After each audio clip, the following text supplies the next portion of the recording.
and gentlemen.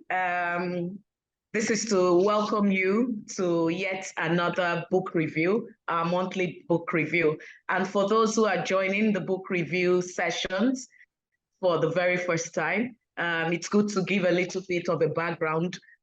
We hold these book reviews on a monthly basis on every third Saturday of the month. It's called the TRI-METROPOLITAN Book Club. And the TRI-METROPOLITAN Book Club was birthed about 2 years ago. Last month, October precisely, it was exactly 2 years. So it's a subset of the TRI-METROPOLITAN Club. And the TRI-METROPOLITAN Club is an initiative of Trinity House. Trinity House is a non-denominational free-flow worship center. And our vision is changing lives, fulfilling destinies, and transforming nations. Our senior pastor is Pastor TRI Ighodalo. I mentioned the TRI-METROPOLITAN Club. It was actually set up to unwind on a monthly basis or on a quarterly basis. It's basically a relaxation time where we have fun, games, music, in a clean environment. When I say clean, no smoking, no alcohol, and all of that. So about 2 years ago, like I mentioned earlier, we started the book club, which is a subset of the TRI-METROPOLITAN Club. Last year, we had the 1-year anniversary. We had just one physical review in the last 2 years, and we had Professor Wole Soyinka. Last month, like I said, was exactly 2 years, and every month for the last 24 months, we've been having virtual book reviews as this. So that I don't take too much of our time this morning, or this evening, I beg your pardon, I'll just quickly like to invite the senior pastor, our senior pastor of Trinity House, Pastor TRI Ighodalo, who needs no introduction, like I always say at every book review. I think Pastor TRI is here now. Pastor TRI, you can please unmute so that you can give us your usual opening remarks. Welcome, Pastor TRI. Thank you very much. God bless you all. I'm happy to be here today for this book review. It's interesting that it is Dr. Tomi's book that we're reviewing today. Or should I say Professor Tomi? The professor of TRI-METROPOLITAN. And she's done such an awesome job putting this book club together, keeping it going, and all that. So we really thank God. She wrote a book called The Psychology of the Workplace, The Psychology of the Workplace. And I think most of it is largely based on her various experiences of working in various workplaces all over Lagos, here and there. She's worked in about 3 or 4 banks, and it's had the usual issues of managing people, being managed by people, and making sure that you get ahead in the workplace. I know that anyone who reads and shares those experiences will be firmly rooted and know exactly which way to go to ensure that they make meaningful careers. At Trinity House, we have what we call the Trinity Leadership School, and it's broken into 2 parts, although it hasn't been functioning as well as it should. One teaches people entrepreneurship and how to ensure you make and get a very, very decent business going and you make money out of entrepreneurship. The other teaches the psychology of the workplace, how to ensure that you are well suited for the job roles that you have interviewed for, that you are well fitted into the organizations, and you understand the nuances of those places so that you can make progress. Our idea and our plan and our vision at TH is to make sure that everyone fulfills God's purpose for their lives and they make progress in life. So I'm sure that teeing off from the psychology of the workplace, we will find a lot of nuggets, tidbits, ideas, and information as to make sure we get along very, very well and have meaningful careers. I want to congratulate Tommy for the time, effort, and energy it's taken her to put this together and for being so conscientious. We're looking forward to several other books from her, which we will hope will be of a great benefit to many people. So I want to wish everybody a very wonderful weekend, and we look forward to listening very intensely to the review of this book. God bless you all, and have a very, very happy session in Jesus' name. Amen and amen. Thank you so much, Pastor Itua. We appreciate you as always. We've heard from Pastor Itua. It's actually my book. I'm sure a lot of us are aware. The book was launched last month, and it's really an interesting book and a very insightful book, even if I'll say so myself. So without much further ado, I'd like to quickly introduce our guest who will be reviewing this book. This year, actually, we try to have a lot of authors review their own books. So even from January, we've had several authors reviewing their own book rather than just a guest coming to review the book. So this year, we've had about 5 authors who have reviewed their own books. Now, this month, I'm an author now, and I'll be reviewing my book, so to speak, but I have a guest with us today. He has read the book, like some of us, and he has digested it, and he already understands what psychology in the workplace is all about. He has come before as a guest, I think the second month when we started the TRI-METROPOLITAN book club, and he reviewed a book back then as well. It was actually a very lovely evening, and which is why I've said to myself that, you know what, bring Mr. Rotimi Adefarase back, and he will review your book. He has been reading the book. He has digested it, like I said. So this evening, we'll be listening to him. But before I yield the floor to him, I like to quickly read his profile so you understand and know, and you become a little bit familiar with our guest of this evening. Mr. Rotimi Adefarase graduated with a first-class honors in mechanical engineering at the prestigious University of Lagos, and then proceeded to the same university between 1991 and 1992 to obtain a master's degree in mechanical engineering, majoring in thermofluids. Prior to starting his career in the oil industry, he worked briefly as an independent engineer in the downstream sector of the Nigerian oil and gas industry before taking up a role as operations manager of a wholesale computer products company in Lagos up until 1994. He has held various roles in both the upstream and midstream sectors of the oil industry. He was a service engineer. He has taken up service engineer role to more senior positions and responsibilities in asset management, wells, reservoir, and facility management. He has done production engineering in upstream project development, pipeline operations and integrity management, technical and HSE auditing. His span of experience also includes contracting and procurement, production and business planning, organizational change management, joint venture management, design and implementation of business controls, and new business development. Mr. Rotimi Adefarase worked with Shell Nigeria for almost 2 decades, 19 years to be precise, and carried out various assignments in different countries spread across 4 continents.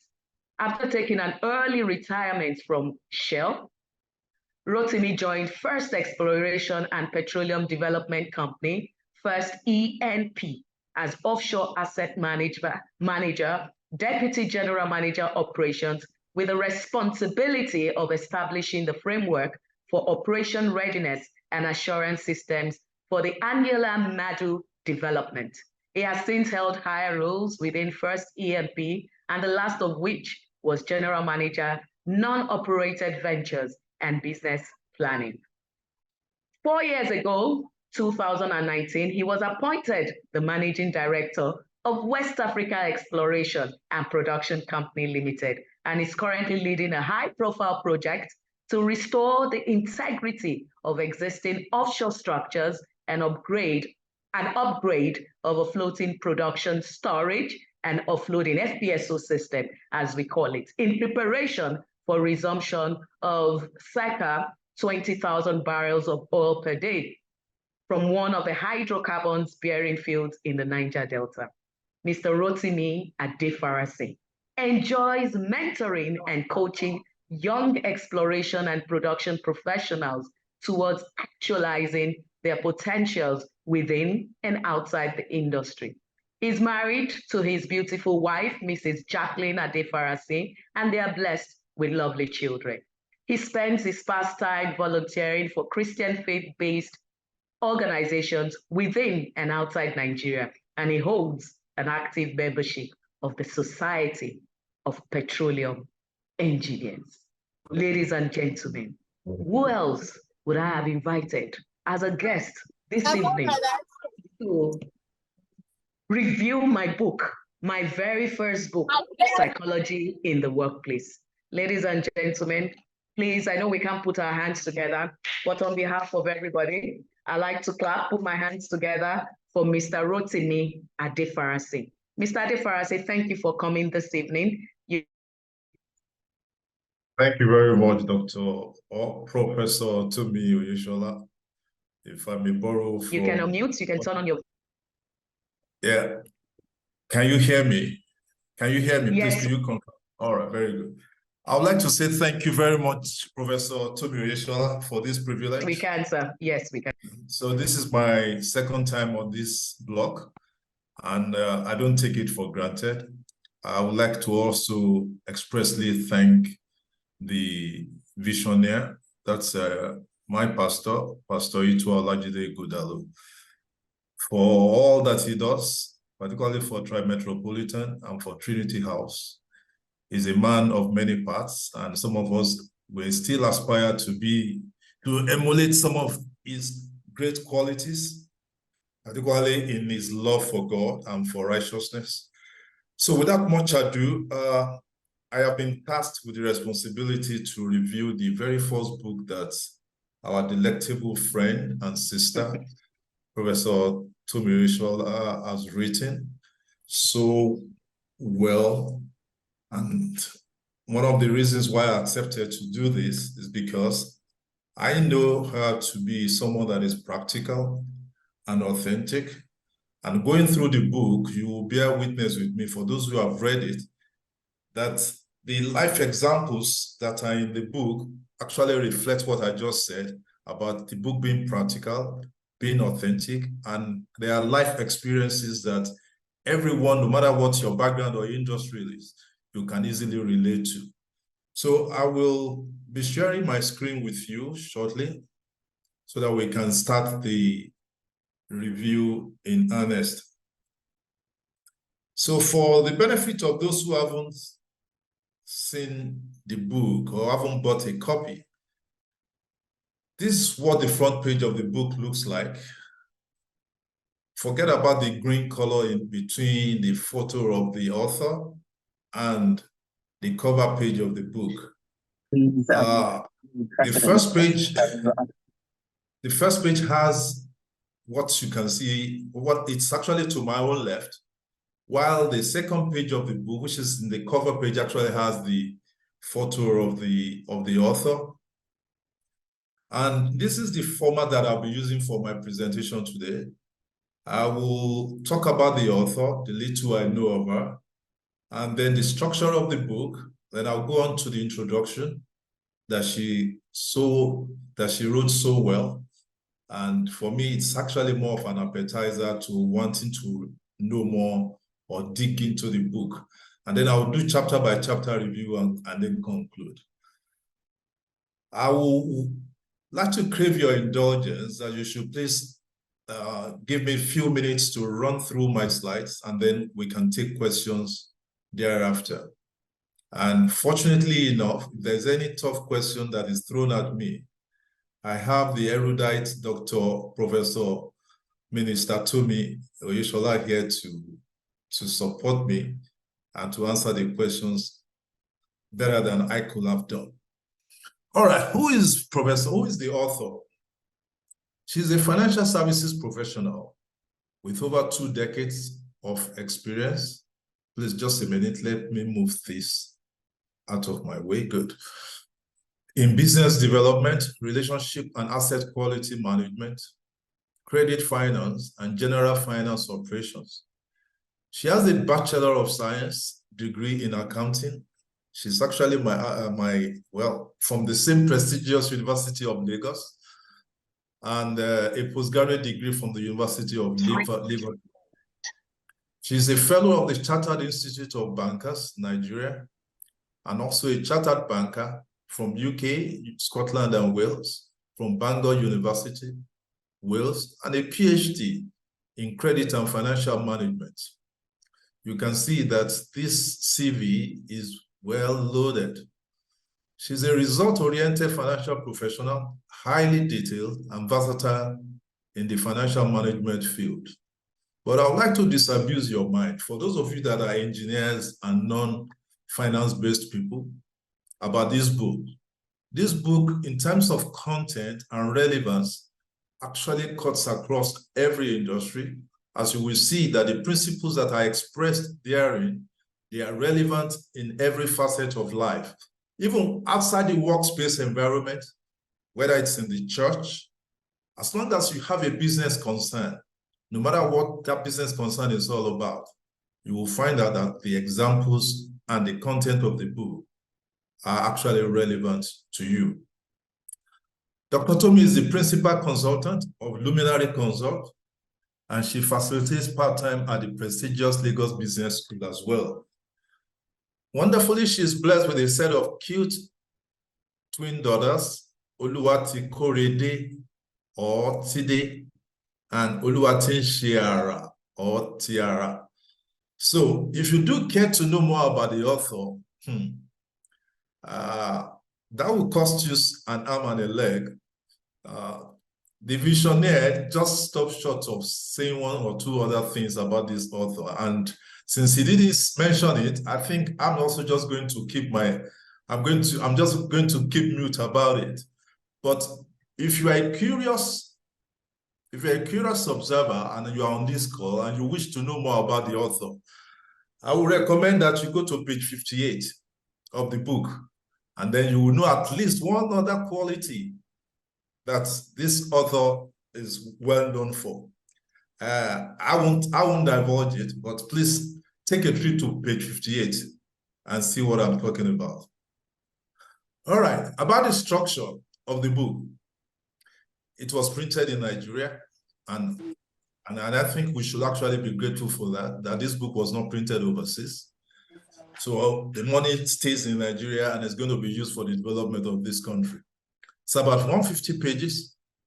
And these are the table of contents, about 15 topics with an index, and then it's concluded with a story about me, the CV of the author again. So I'll be doing chapter by chapter review in due course. The book is written by the author. That's the first book that the author has written, and is dedicated to the late mother of the author, Madam Flora Adekorede Oyeshola of blessed memory. May her soul continue to rest in peace. And the forewords were written by 4 different people, including Pastor Itua Olajide Godalo, Mrs. Funke Okoya, Mr. Yemi Adeola, the chairman of Sterling Financial Holdings PLC, Mrs. Funke Okoya, the ED of Nova Merchant Bank, Pastor Itua Olajide Godalo, senior pastor, Trinity House, and Mr. Wale Oyedej, who is an independent non-executive director of Stanbic IBTC. You can see that for these 4 people to stick out their neck to write the foreword for this book, the book must have been very, very inspiring. And I have no doubt that anyone that takes time to go through it surely benefit greatly from reading the book. I do not want to use the word study yet, but at least glance through just the way I have done, and you will see that it's filled with a lot of nuggets and tidbits, as my pastor said. Okay, let's start with the introduction. The introduction started by defining what psychology is all about. And I know there are different definitions, but according to the author, it's actually about studying and knowing and discovering the mental attitude of an individual or a group of people. What motivates them? Why do they behave the way they do? And what are those cognitive processes that influence their decision and their outlook on life? The author continued by saying that we all need to understand psychology in the workplace because of its importance, because there's always a constant interaction among humans. And as you will see, if you have a business idea, there is no way that you can actually formulate the business idea, single-handedly implement it, and then begin to run that business concern without having any contact with anyone. And bearing in mind the fact that we are all different and we're all unique in our different ways, then the psychology in the workplace becomes very important and something that every one of us should actually have a very good understanding and grasp. So she continued by saying that understanding psychology in the workplace, it provides valuable insights and tools. I actually see the book as a toolkit. And that is why when you are reading through the book, I will encourage you to also have a pen so that you can actually be taking down some salient points that are jumping out of the book. It can, understanding psychology in the workplace, it says it can unlock a multitude of benefits for individuals and organizations. Now, bearing in mind that the author has had a wealth of experience spanning over 20 years plus across almost 6 organizations, I think that she is actually well positioned to educate us and to enlighten us on what psychology in the workplace is all about. And it's not until recently I did not take cognizance of what they usually call negative psychology. But the moment I saw positive psychology in her book, I realized that, yes, it is necessary for us to actually qualify it because there are people also that are more interested in using negative psychology, even within the workspace, to control negatively people's mind, use them and dump them and all that. So positive psychology, which is what she's focusing on, I tell you, will improve the quality of life, both within the workspace and outside the workspace, for anyone that actually gains a very good understanding of it. And the author concluded that introduction by advocating for psychology in the workplace as a course of study in our universities and at MBA programs. And for her, it will not only improve the understanding of human behavior, but it will also foster interactions and improve work performance and output for different organizations. She is available to continue to provide training and hand-holding for those who may be interested in wanting to know more about psychology in the workplace and how to implement it. So I go to the chapter by chapter review. The book opened with the very first and the most important topic that every organization that intends to have a sustainable growth and be able to withstand the storms of life that every business usually goes through. She started with the topic ethics and values in the workplace. Now, one of the good things about this book, again, is that unlike some books that I've read, they always try to start off every chapter with the definition of what ethics, of what a topic is all about.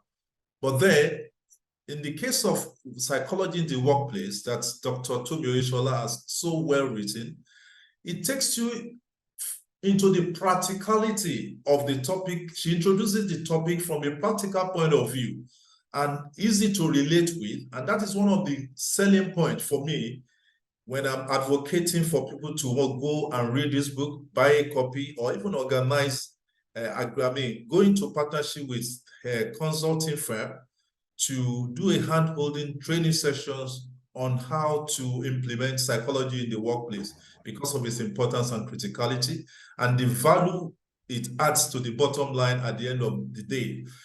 She said that ethics is not only fundamental to our organizations and to the workplace, but it's actually the core, the very core of our values. Ethics and values, most of the time, people actually mistake the two to be the same thing. And in my view, they are quite interchangeable.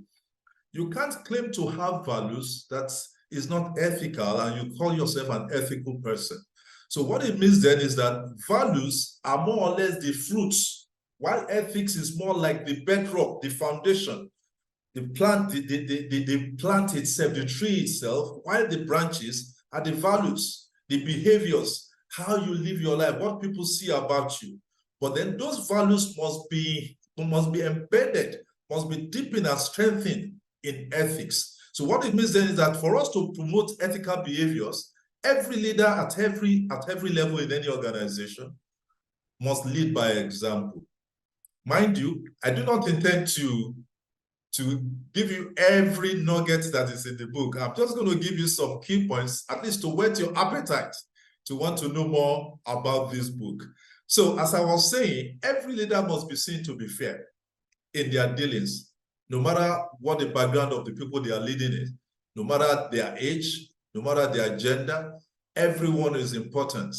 And organizations need to establish and communicate in a very clear manner what their guidelines are and code of conduct. You can imagine a new staff that has just come into an organization, doesn't understand what the vision, the mission, and the values of that organization is. No one should actually hold such a staff responsible if he or she goes against any of the values that the company actually stand by. And that is one of the areas that I want to really emphasize on, that we should not assume that our staff, our employees, the people we lead, understand us. At least they can look at you. Yes, they can look at you, but then if you don't have anything communicated, shared with them, and that is why the issue of shared vision becomes very, very, very important to emphasize. Now, I would like to close this chapter 1 with what the author talked about, which is corporate governance. For those of you that are well versed in the oil and gas industry and even in other industries, one of the key indicators of a well-run organization, especially if you are looking for finance funding from the public, is what they call the ESG, that is the environmental responsibility, social responsibility, and corporate governance. Corporate governance is becoming more and more important by the day. Why is this so? For those of you that have been very conversant with what has been happening in the energy industry across the globe, you heard about Enron. For a company like Enron to have collapsed, then we should be asking ourselves the question, what went wrong?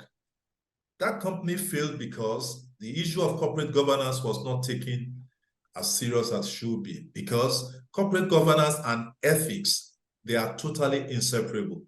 So my takeaways from chapter 1 is the fact that ethics and values, they are like a set of twins that you cannot separate. You can't claim to have values that is not ethical.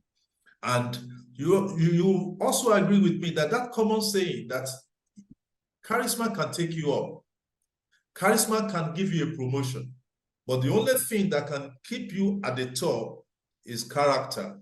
And that is what the author is actually emphasizing throughout the first chapter, that ethics and values, we should make sure that in running our organization, in leading people, in dealing with people, in interactions, people should be able to vouch for us in every area of our lives.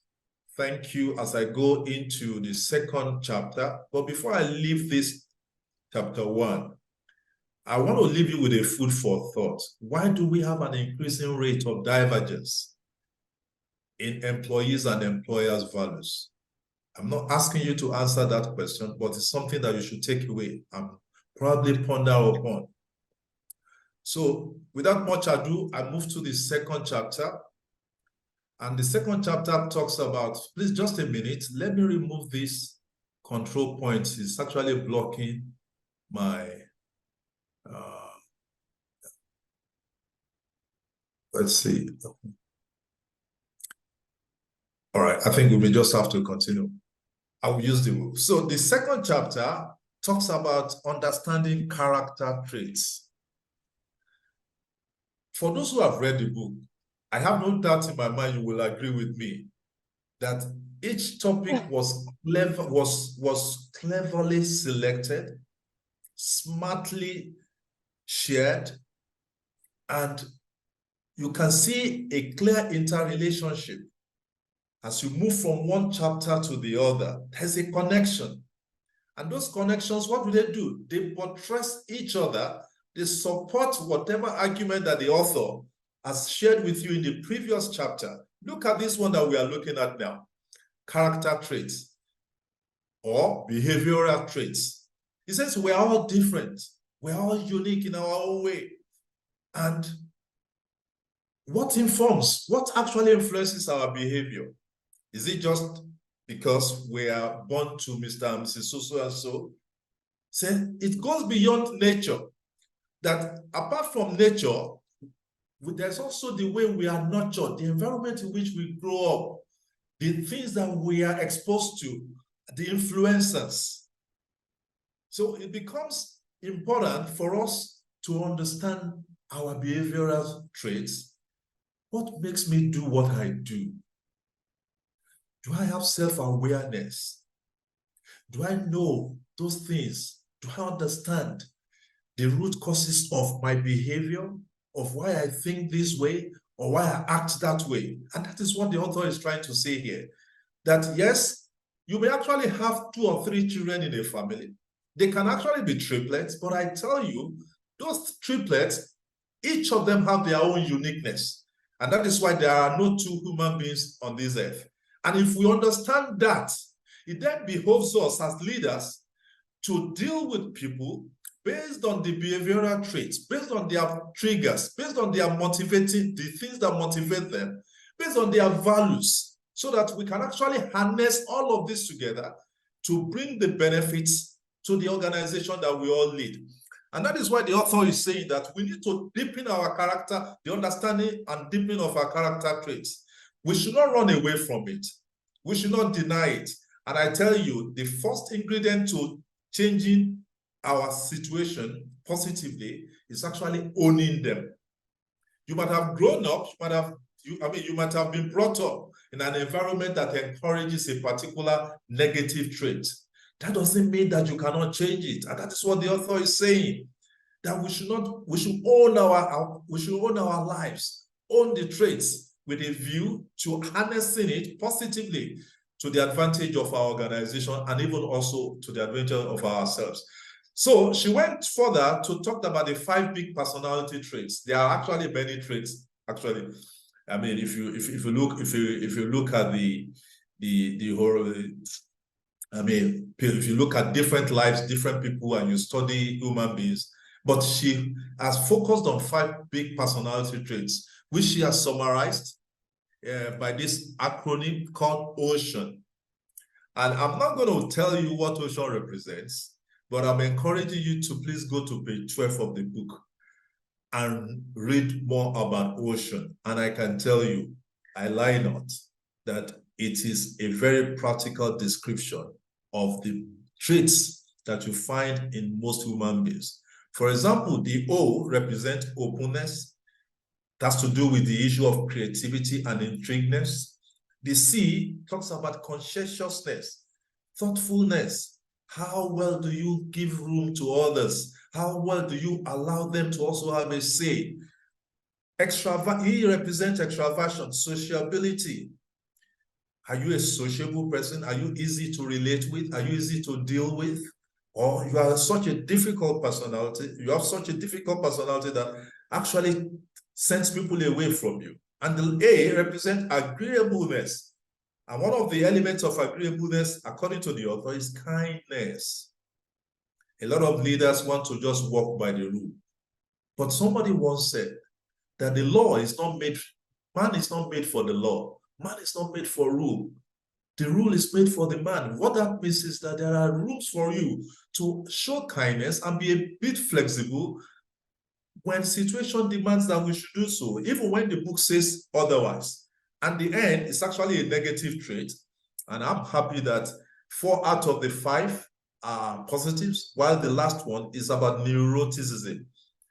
Focuses more on sadness and emotional instability. I encourage you to go to pages 12 and 13 of the book to read more on how you can actually have a better understanding of your behavioral traits and also the behavioral traits of the people you lead. Now, when you are looking at human behavior, what motivates them? Why do they do what they do? You cannot disentangle it from the issue of motivation theories. And one of it that is very common that we always, you remember Abraham Maslow's theory of needs. You will discover that when you go from the bottom of the hierarchy to the peak, which is about self-actualization, that different people have different needs at a particular point in their time, in their life. So what that means then is that if an organization or a leader doesn't have a full understanding of what the needs of his or organization is, or an individual, you can actually be sending the person on training when the person actually requires coaching. You can be spending millions of dollars organizing workshops, even with an intention to hone in on some of the values or some of the new processes, when all you need to do is to send them on for on-the-job training.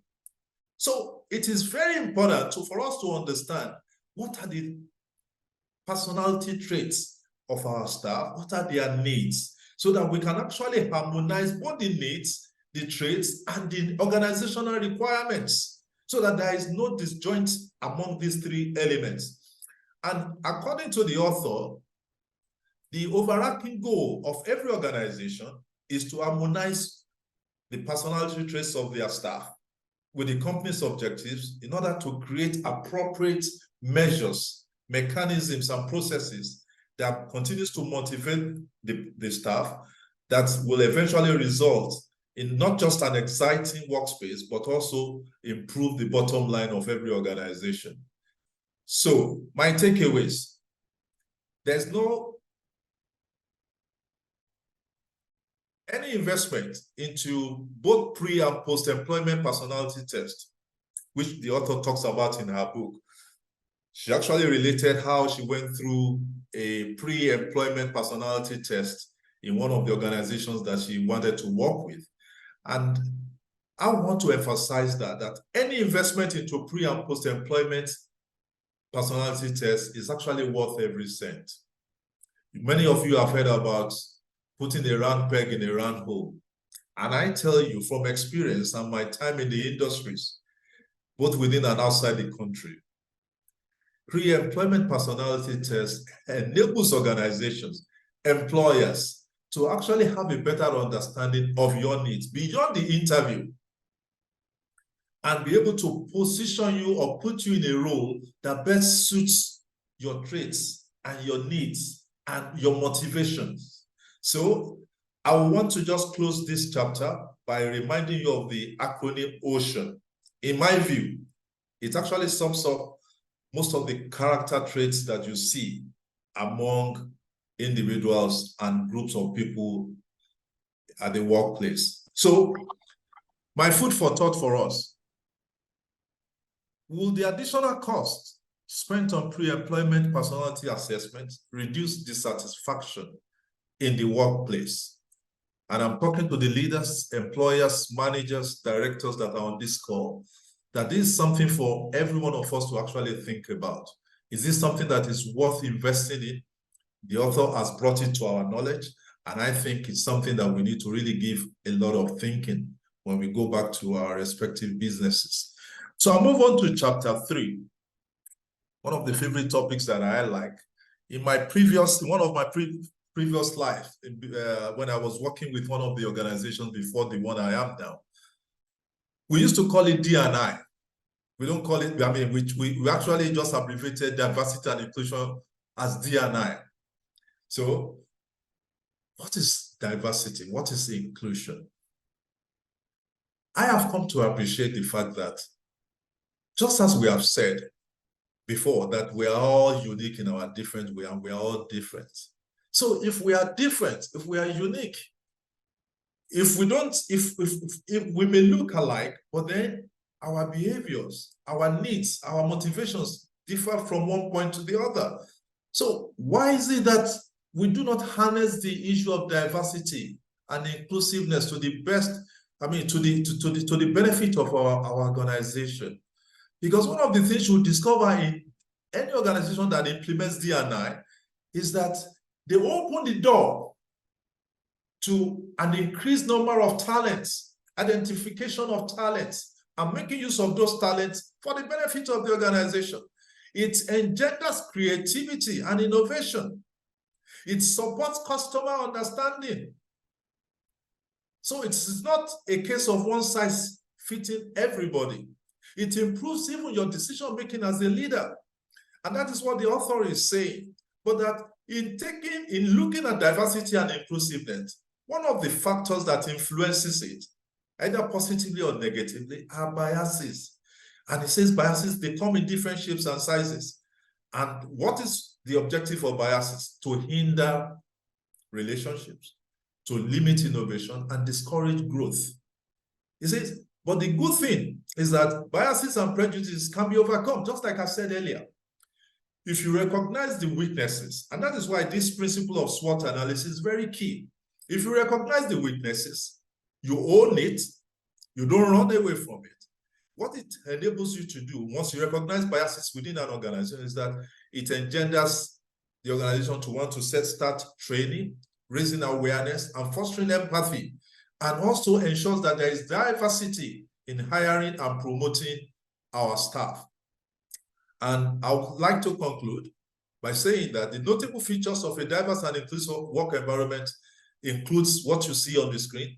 The first one, leadership commitment. And I tell you, ladies and gentlemen, leadership commitment is actually the bedrock of any positive influencing of an organization towards achieving the goals and harnessing the D&I of that organization. Leadership must be seen to be committed, and they must have zero tolerance for some of the negative practices that we see in some organizations today, especially when it comes to bullying, microaggression, and sexual harassment. So my takeaways from this D&I, which the author, that I garnered from what the author said, is that the advent of D&I is actually helping a lot of organizations about the importance of respecting, appreciating, and valuing the diversity and unleashing the strength of diversity within any organization. And I want to close by saying that, by asking, does the fact that an organization promotes D&I across its different spheres of business guarantee sustainable growth and success? It's a food for thought for you and I. I move on to the fourth chapter because of our time. And the fourth chapter talks about emotional intelligence, another very interesting topic. The advent of emotional intelligence is actually an eye-opener. A lot of people are actually doing it. They exhibit it unconsciously. But I want to encourage you, based on what the author is recommending, that it's a topic that every one of us, we need to familiarize ourselves with. She says, for example, research shows that our success in life, either within or outside the workspace, is determined by the amount of EI, or emotional intelligence, that we're able to exhibit or possess. Emotional intelligence is that aspect, is that part of you that enables you to see something, to want to respond instead of react to a negative situation, or a word, or a sentence, or something, an act, or a behavior by a colleague, or a superior, or a subordinate within the organization. It's that part of you that enables you to keep calm in the face of aggression. It's that part of you that enables you to calmly take decisions in the interest of the organization when all that you see around you are saying otherwise. So it's two relevant life experiences were shared by the author on pages 27 and 28. And I want to encourage you to go and look at it, because those two examples are actually very relevant. They are practical and they are relevant. They will be useful to anyone that cares to read them. He says, careers have been truncated. Opportunities for growth have been missed. And we have thrown business goals through the window because we were not self-aware. And in her view, self-awareness is actually the core, it's at the core of emotional intelligence. Self-awareness and self-management, they are quite imperative that every one of us needs to imbibe them, understand it, deepen our knowledge of it. And through self-management, we can regulate our impulsive emotions and manage our thoughts and behaviors. You find out that there are times that some people will just burst out unknowingly or unconsciously in the workplace. Why? It's because they probably have not understood what triggers them. Those triggers that enable, that makes them to go against even their own values and their own and their own practices that they preach and they stand by. So we say, why you may not be able to control how others behave towards you, but then the onus is on you to determine what your response will be to those situations that are sometimes unexpected, but then need to be managed. He says emotionally intelligent people, they contribute positively. We can't overemphasize that. So the author, by encouraging us to internalize positive emotions such as love, happiness, and affection towards one another, and that we should run away from negative emotions like anxiety, guilt, shame, anger, sadness, and so on and so forth.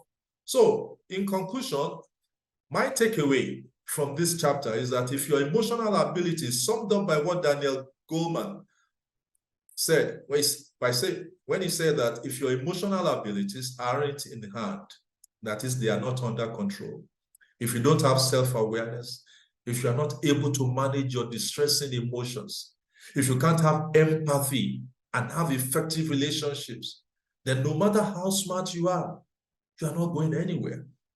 That person cannot go far. And that is why in organizations today, you see some very smart people, individuals, but then they are toxic in their behavior. They're not able to work with others. They're not able to lead their staff. And how will such people be given higher responsibilities when they are not builders? They are rather scatterers. So I would like to leave you with this food for thought. With the benefit of hindsight, how could you have handled, or what could you have done differently in that conflict at work between you and a colleague or between you and a superior? This is something for us to really think about as we move on to chapter 5. Chapter 5 is about effective communication. A lot of people actually find it hard to communicate effectively within their organization. Some either as a result of shyness or timidity, or it could just be simply because they have not actually honed in on the skill of effective communication. And there is nothing to be bashful or ashamed of when it comes to communication. You can learn it, you can be trained. And that is one of the reasons why the author is actually bringing this important topic to the fore, that it is important in the workplace, because as long as we interact, as long as you share information, you send email, you go for meetings, you take minutes, communication is very key. And having effective communication therefore becomes a must-have quality in your day-to-day interactions and business dealings. She says that it's a two-way process, and effective communication can positively affect productivity. It influences our relationship, and where it is lacking can actually result into mental health, ill health. So she went on to say that communication can be verbal or non-verbal. Anyone that understands that our posture, our gesticulations, our gestures, they're actually not, you might not say anything, but then the way you sit, the way you listen to someone, the way you keep eye contact, they actually go a long way to communicating to the person you are talking to or discussing with. And it is in our favor that we should actually learn more about both verbal and the non-verbal communication that the author described in her book. And she went further to talk about the 7 C's of communication, which are courteous, that every effective communication is courteous, clear, concise, concrete, it is correct, and it must be coherent, and it must be complete. So without much ado, I'm going to move on to the next chapter because of our time. It says, and my takeaways from this chapter about effective communication is that just like any other positive habit or practice, it's a continuous learning process. It involves a continuous learning process. And as long as we are working, as long as we continue to interact, we learn, we'll have to continue to learn. And I would like to leave us with this food for thought, that if there's one thing you would like to, if there's one thing you will practice to improve communication at work, what will it be? Here, I move on to chapter 6. Chapter 6 talks about leadership and followership.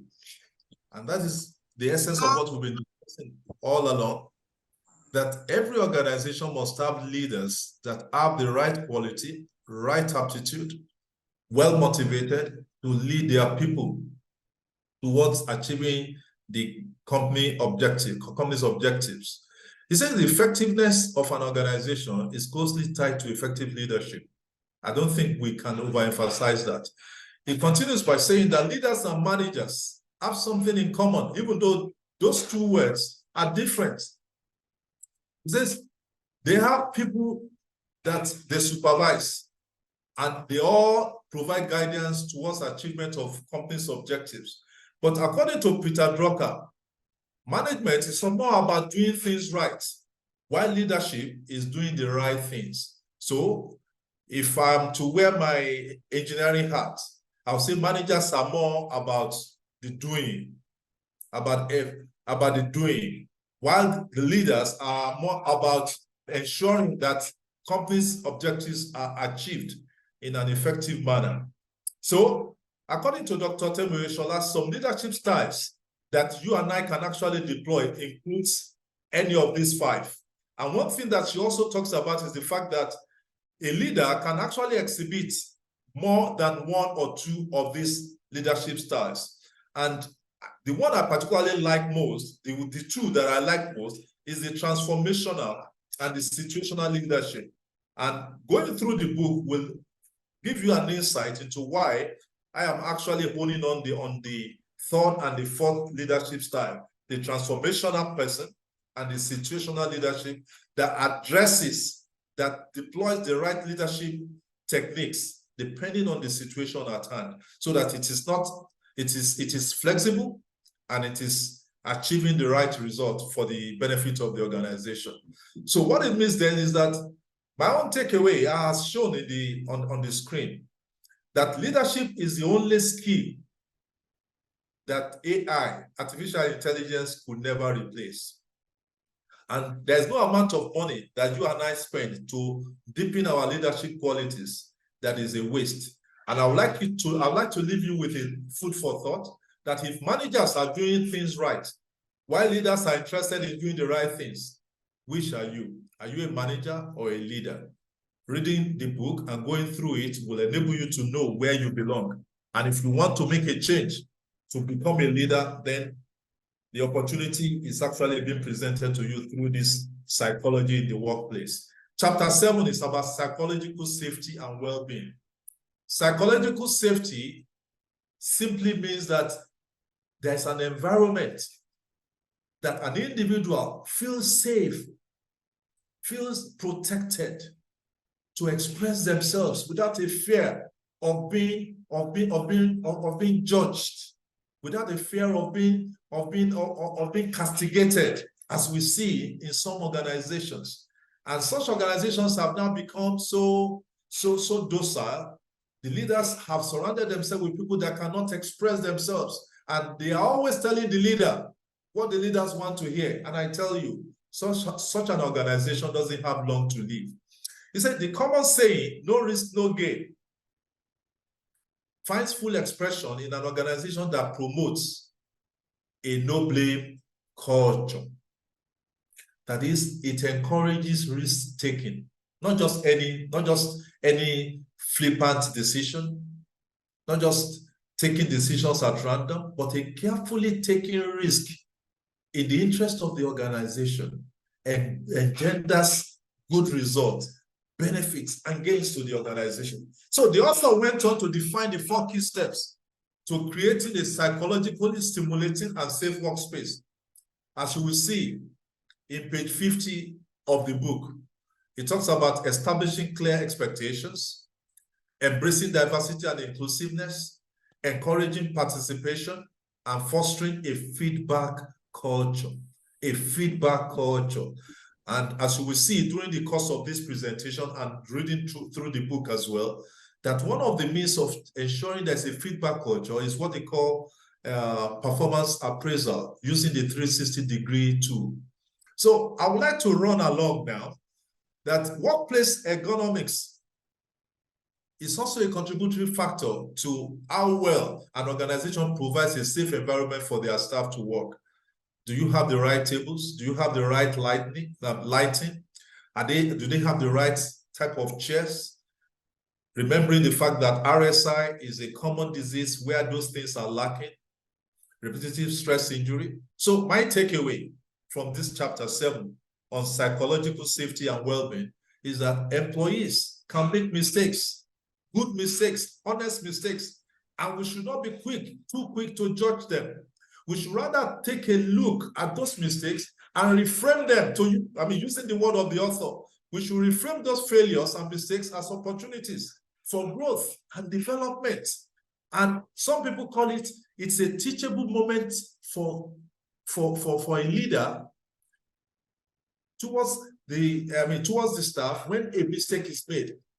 Use that moment as a teachable moment for that person, another coaching opportunity, and not see it in the negative light. He says a blame culture is counterproductive and is the easiest killer of innovations and inventions. So, food for thought. A lot of staff do not generally share issues about mental health with superiors and colleagues. Do you think it's a good investment to annually celebrate Mental Health Week across our organizations? So with that in mind, I'll move on to chapter 8, which is closely related to what we have just discussed. And that is talking about management of stress and well-being. Everyone requires a certain level of stress to achieve lofty goals in life. But then stress can actually become a negative thing that diminishes productivity, erodes value, and can actually make a company to suffer losses. The author says stress represents any factor that can be emotional, physical, or chemical that causes mental or bodily tension, and that understanding our stress triggers and how to distress will go a long way helping us to manage ourselves and as part of our self-management, self-awareness. Because if you don't understand what triggers your stress level and increases it, you may continue to expose yourself or put yourself in line of fire that will work negatively for you. And that is why I will encourage every one of us to go to page 58 to take a cue from the author. What are those things that she uses to distress herself apart from walking? I won't tell you, but please go there and read about it. Oh, I think I've given the game away already on my slides. Well, that notwithstanding, there are other things that you can pick out from this book about how to distress, especially some of the examples that the author has provided. So on page 58, the author also lists out some very relatable stressors within the work environment. You need to familiarize yourself with them, especially when there's going to be a reorganization or there's going to be a downsizing. Those are some of the things that trigger our stress level and increases it most of the time. Now, I'll move on to the principle of work-life integration, where there's a whole topic on work-life integration and work-life balance within the book. But then you can see the relevance of all of these topics to our workplace, to our life, to improving ourselves, to becoming better. So what is work-life integration? without letting out the cat out of the bag yet, but I want to just look at some of the things that enables us to distress. One of it is flexible work cycle, observance of lunch break, or even providing lunch for staff instead of allowing them to travel miles upon miles to go look for food and thereby losing time, wasting time. I even understand, according to the author, that she once worked in an organization that provided crèche services for mothers, for mothers. And I can tell you, such an organization will definitely reap the benefit. I also know of some organizations that have mini gym within their premises, and they have quiet room that you can actually go to when you feel that you are hot or you are under intense stress and you need to distress. So, but one thing I would like to leave us with, based on what the author is recommending, is that each of us need to understand our coping mechanisms to distress us. And one of the things she does is that she sets boundaries. She sets boundaries. She makes up her mind, for example, I will make sure I concentrate at work. I do the best I can. I make sure I complete the tasks that I can complete. And I'm going to just drop the pen at work. I'm not going to take work home. That's how she sets her own boundaries. In some cases, you may need meditation. You may need to listen to very good music. And in some cases, very extreme cases, you may need to confide in a mentor. You may need to talk to a trusted friend and tell him or her about what you're going through. Because I tell you, ladies and gentlemen, our mental health is very, very important. We should not go to work and thereby come back home with mental challenges when we could have actually avoided them. My food for thought for us: do you understand your stress triggers? Do you understand your physical and mental limits? Do you know when to say no to the number of workloads that your supervisor is dumping on your table? Are you able to negotiate those deliverables and negotiate the time to deliver them? Have you discovered your coping mechanisms? Who are your go-to friends or colleagues or mentors that can help you to distress? I'll leave you with that. So we move on to chapter 9. That is on page 67. Building and managing teams. Every one of us wants to be leaders at one time or the other in our careers. And whether we like it or not, each of us, whether you are a team member or a team leader, you are a leader in your own respect. And if you don't even manage anyone at work, you manage people at home. So Dr. Tommy opened the chapter with the need to differentiate between teams and groups. That we have what we call teams and we have groups. Groups consist of different teams. Says for her, all teams are groups, but not all groups are teams. And I would like you to go and find more on page 67 and 68. She went further to talk about Bruce Tuckman, who defined the different stages of group or how groups eventually evolve, the different stages that groups or teams they go through. And some of us on this call, I'm sure you are familiar with the issue of forming, storming, norming, performing, and adjourning. You can actually use this to understand what is happening in your team. If you're a team leader at this point in time, maybe whether the team has been in existence for long or is just going to be formed, or just been formed. If you understand this principle that Bruce Tuckman talked about, and which our author today, Dr. Yeshola, talked about in her book, you will find it very useful to understand what is going on and how to step in at the right time to make sure that the team is focused towards delivering of the business goals that the company has set out for her. He said, human beings are different in our group, just like we have discussed earlier, that we are unique in our different ways. And we need to also find a means of addressing, and resolving conflicts in our work at the workplace. And she shared with us some of the strategies that we can use. One of it is collaborative problem solving, active listening and open communication, identifying underlying issues, which some people call root cause analysis, and mediation or facilitation. There are times that you may have to look beyond your team or outside your team to get a mediator or a facilitator that can help to resolve conflict within the team. And she went further to talk about the recent COVID-19 experience, which was a global event, and how it has impacted on team dynamics. Now we're now talking about hybrid working systems. Some organizations, even within this country, I know at least one company that allows our staff to work 3 days at home and 2 days in the office. Why? Because at the end of the day, they've come to realize that what is important is the team dynamics well understood, and are they able to work together, and are they achieving the goals that are set out for them? You don't really necessarily need to have all the staff, 50 or 100 at work at the same time.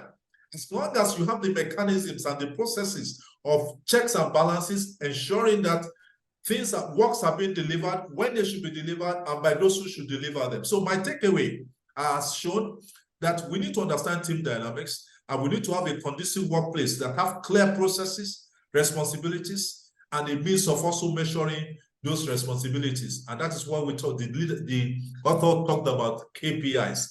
And my food for thought for you is this: do you prefer to be a team member rather than a leader? When last did you check on your team as a leader? As a leader, what mechanism do you have to cascade, measure, and improve KPIs? So we'll move on to chapter 10. I need to move a bit faster, and that is why I want to encourage you, please go and get a copy of this book. Decision-making and problem solving. Once you interact with people, once you communicate, once there is something that needs to be delivered, then there's a need for decision-making. And once there's a need for decision-making, and once there is a task, definitely there must be problems that need to be solved. And that's what the author is talking about, that this is one of the skill sets that we need to have as leaders, as managers, as directors, as business people, that it involves the selection of the best option among many options to arrive at the best decision in the interest of the organization. And for her, the business objective, which is the overarching goal of the organization, that makes the organization what it ought to be and takes the organization to where it ought to be, should be at the core of every decision. A decision then should not be made because of an individual. A decision should not be made because of someone that is external to the organization, whose interest does not support the objectives of the organization. So when you are taking a decision, then you need to have at the core of your decision-making process, what are the objectives, so that decisions can actually support and enhance the goals of the organization. And in my view, what she described on page 80, the model that she's advocating, that the author is advocating, the logical and systematic approach to decision-making, is actually similar to what we do in management processes, the plan, do, review, and improve process. That is, you plan, you carry out, you take a look back, and then you take the lessons and use the lessons to improve the process so that there's a continuous improvement in your organization. So she went further to say that there is a need for us to consider ethics when we are making decisions. Otherwise, an organization can actually begin to contradict its own values and principles if you don't take cognizance of ethics when you are making a decision or you are solving a problem. So in conclusion, the true strength of a leader will be seen in the quality of the decision that such a leader makes in the face of challenges, no matter how complex those issues are. So what is the food for thought for today that I'm leaving you with? He said, what other decision-making and problem-solving techniques do you find easy to use in your organization? How effective has this been? Is there a need for you to change your style? So I move on to the next chapter, chapter 11. And chapter 11 talks about organizational behavior, which some people sums up to be organizational culture. What is the culture of this company? What is the culture of your unit, of your business? He says another phase directly captures this is organizational culture. He said it is a combination of all the values, the beliefs, and the attitudes of a company. That is what defines your company, which ultimately influence the business, the behavior of its employees. And he says organizational behaviors, it explores the reasons behind human behavior and harnesses it. And there are two key factors that need to be taken into consideration. And one is character trait, we have talked about it, behavioral traits, personality traits, and societal programming. to which many of us are exposed to during the course of our growing up. The author, on pages 88 and 89, talks about the different theories and models that are integral to organizational behavior. And for me, this is actually very technical. And if you really want to grasp these theories and these models, I will encourage you not only to pick up the book, but then find a way to actually get support from Dr. Tomi Oreshola on the, I mean, it's not on the charity basis, of course, but then with at a token to really hone in on these theories for the benefit of your company and benefit of your organization. And she went further to talk about organizational change, that it is the art of continuous learning that engenders, that encourages accomplishing our goals in such a way that our staff, our employees are part of and parcel of it. They have a sense of belonging. They are allowed to contribute to it. So that at the end of the day, there is ownership. The business owner may not be there, but because the business owner has been able to create a conducive environment where every employee shares the values of the organization, they are able to own up. They know what they know what the owner will not tolerate. They know what the owners will do. They are able to run the organization even in the absence. And that is one of the pitfalls of many organizations, why they don't survive the owner, because the owner is the all in all. We need to carry our staff along. So continuous learning is also one of the items that the author talked about under organizational behavior, that there are situations where we need to redefine our culture to ensure that it continues to be relevant and it's up to date and our staff can identify with it. My food for thought for you: can you identify or describe your organization's culture? Or your organization doesn't even have one at all, but this is an opportunity for you to go back and define one for your organization. Are you open to continuous learning?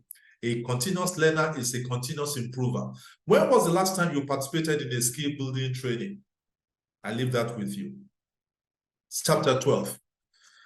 Chapter 12 talks about performance management. We've talked about ethics and values. We've talked about character traits. We've talked about D&I, diversity and inclusion, emotional intelligence, effective communication, leadership and followership, psychological safety, managing stress, building and managing teams. We've talked about decision-making and problem solving. We've also looked at organizational culture. Now we are at performance management. Every organization has business goals. And for you to achieve the goals, definitely an organization must communicate the goals to staff. But then if there's no mechanism to measure progress, what you don't measure doesn't get done. And even when it gets done, it doesn't get done to the quality that you desire. And that is where the issue of setting key performance indicators come in. And that is where the issue of SMART goes. And many of you that are on this call, you will have heard about SMART, that it must be specific. It must be measurable. It must be achievable. Don't give them tasks that they cannot achieve. It must be realistic. And it must be time-bound. Time-bound.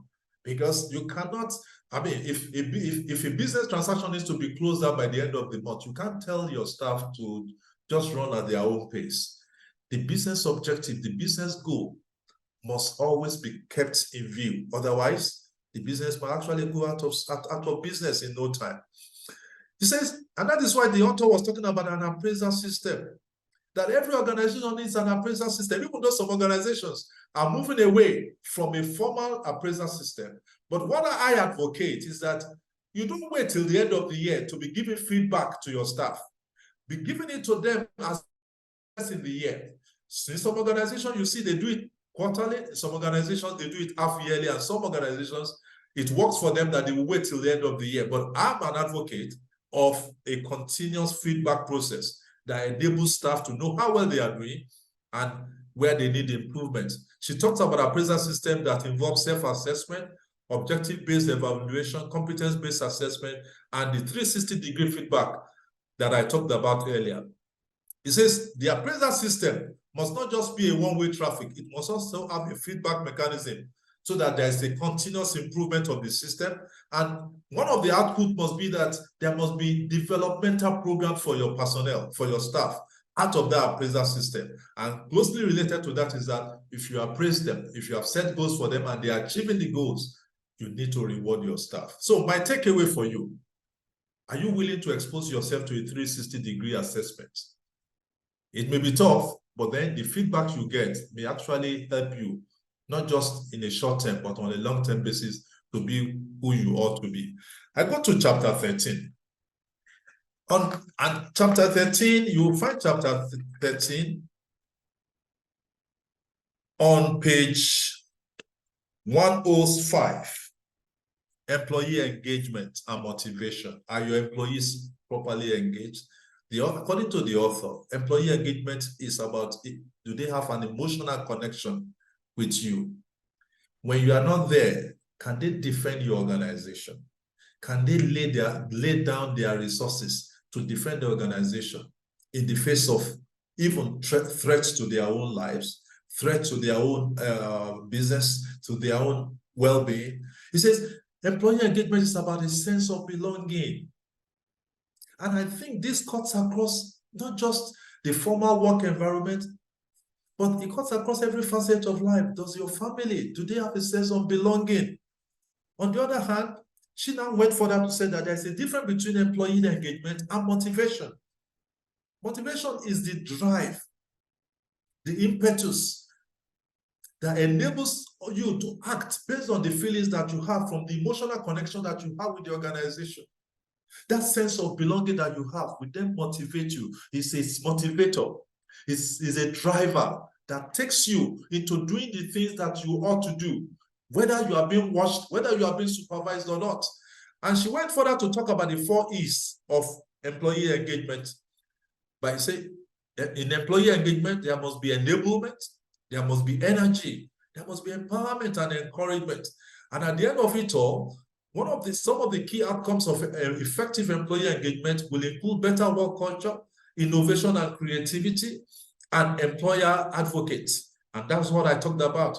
Your employees will be advocating for you, even in your absence. So my takeaway is that one key way that an organization can actually get an alignment between herself and her staff, get them committed, get them retained, and reduce the attrition rate in our organization is that the vision, the mission, and the core values of that organization needs to be articulated and communicated in an unambiguous manner to employees until everyone buys into it.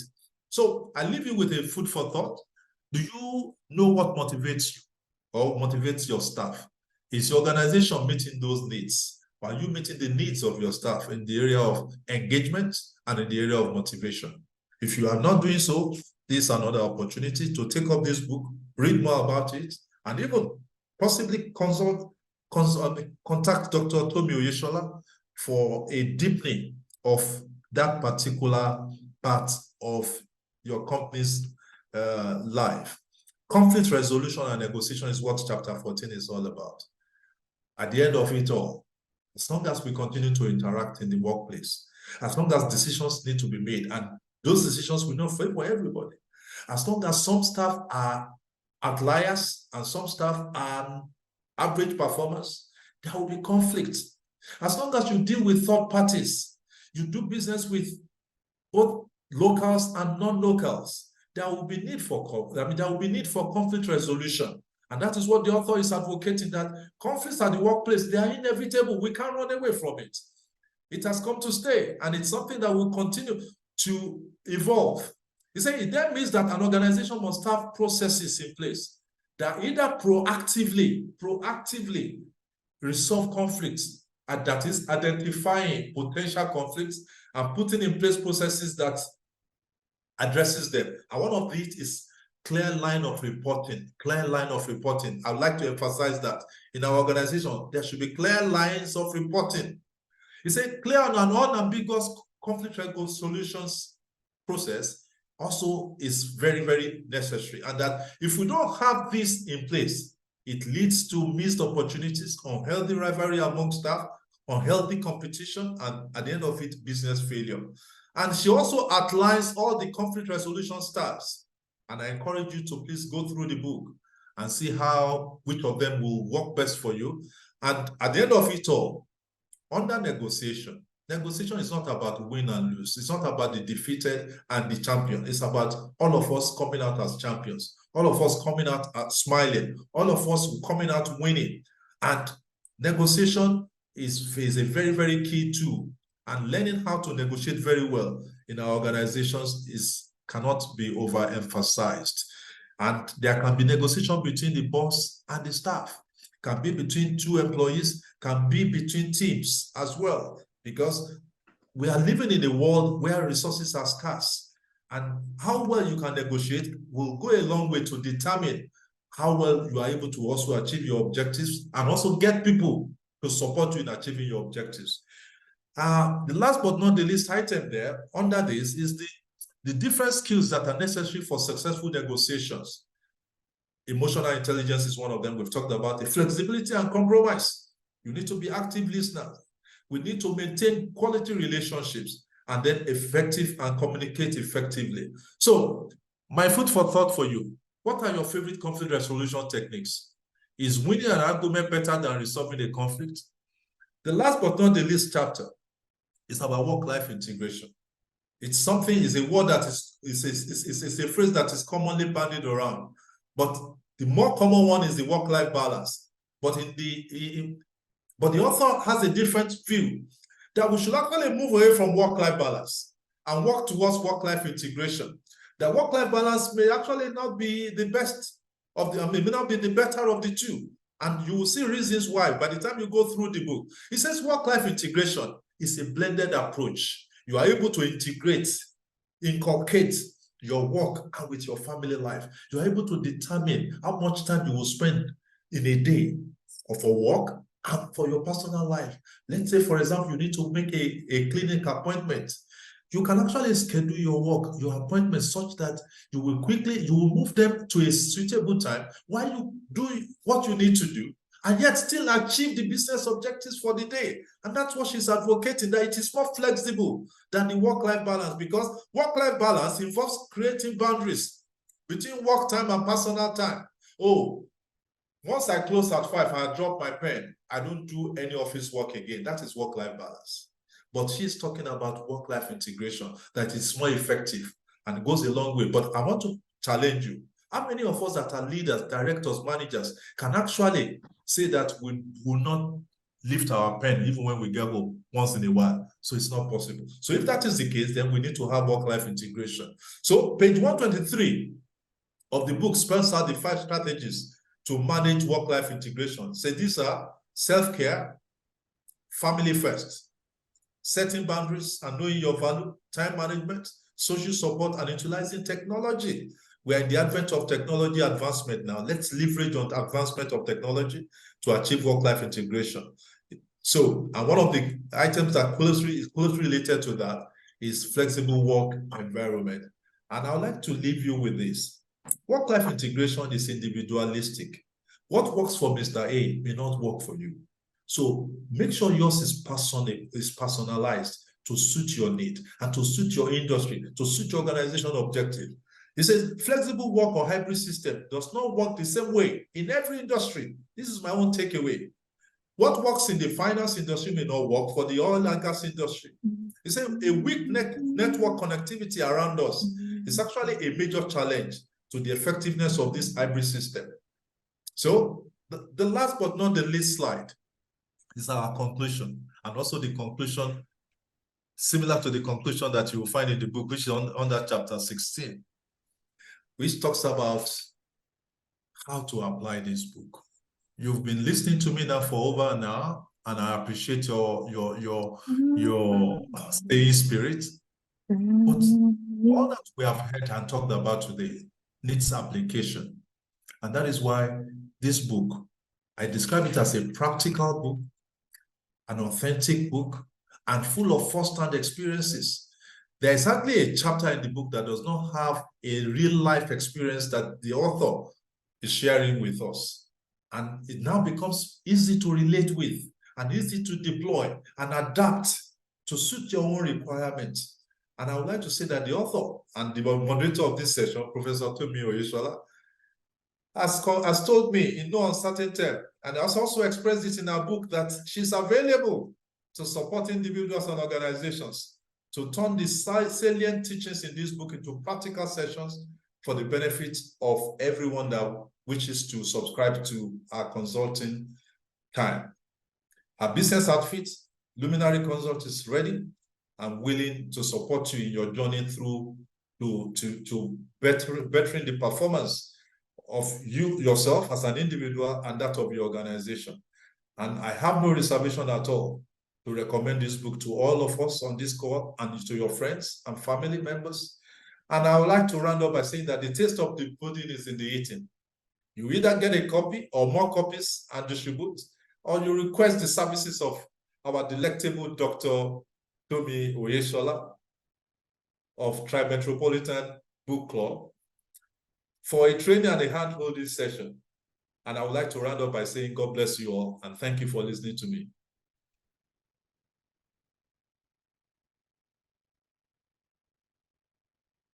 Sorry, I was trying to unmute.